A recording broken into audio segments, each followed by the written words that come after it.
One U.S. senator shining a light on statewide hypocrisy. Our next guest's proposed bill would require any states implementing vaccine passports to also mandate voter ID. North Dakota Senator Kevin Cramer joins us right now. Senator, you can't have one without the other, can you?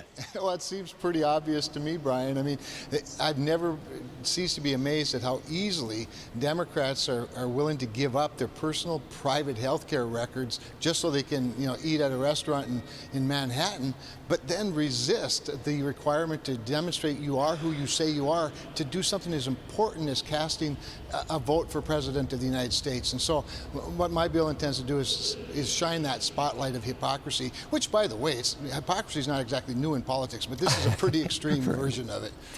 This is really a message for Bill de Blasio, because we're the first city in the country that is saying you have to show a vaccine passport in order to eat indoors, go to a gym, go to a show. So have you heard from Bill de Blasio? Are we going to now show an ID when we vote here?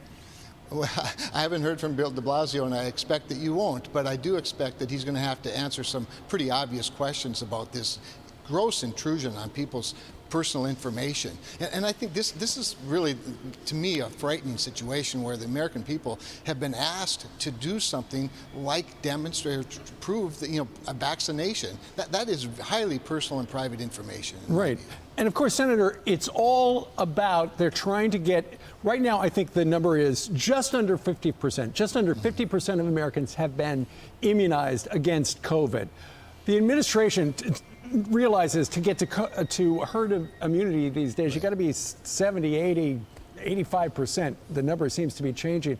And so they're pulling out all the stops trying to get everybody vaccinated.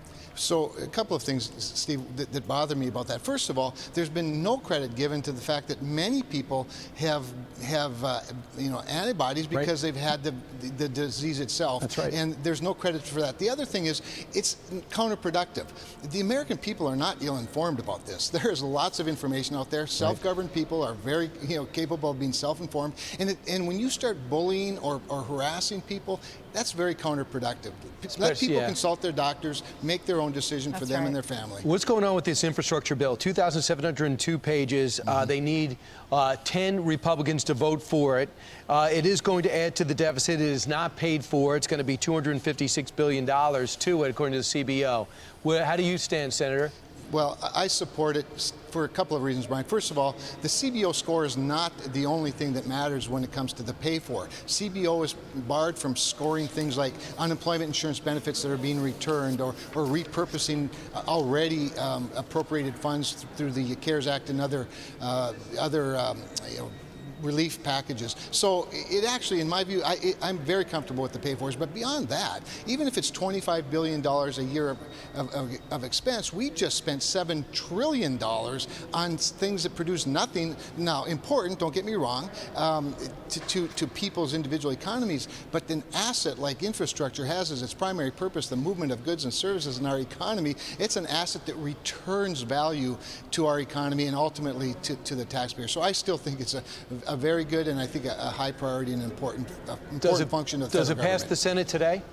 I believe it'll pass, if not today, tomorrow. You mentioned Senator Hagerty's objection to moving quickly to the amendments. He has every right to do that. If it takes a day longer, then we just stay here through a Sunday and we get her done tomorrow night if we can't get it done tonight or even Sunday night if not tomorrow night. Senator, thanks so much. Appreciate it. Kevin Cramer, always my pleasure.